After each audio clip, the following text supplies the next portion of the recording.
everybody. We're gonna go ahead and put this yard sign in this yard. You're probably asking me, why don't I just shove it in? Well, these little H-frames right here, these H-frames are very brittle. Sometimes they break. So here's what I'm gonna do. It's very simple. What I'm gonna do is we're gonna put it right here. We're gonna put it right here. We're gonna move the dirt back, the rocks back a little bit.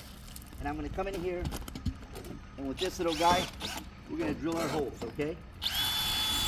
There we go. I'm gonna drill, just like that. That's one hole.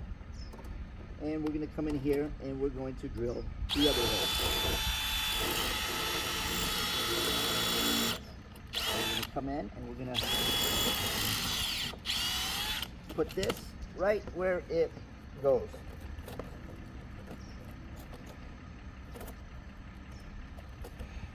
Voila, just like that.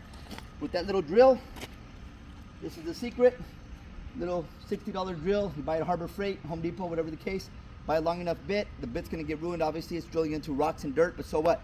This helps a ton. If not, I could have been there for like 45 minutes trying to get that little H-frame in the ground. Now it's done, looks good, and we have a good presence in front of a nice neighborhood, in front of a client's house that let us drop a sign. Thanks for watching.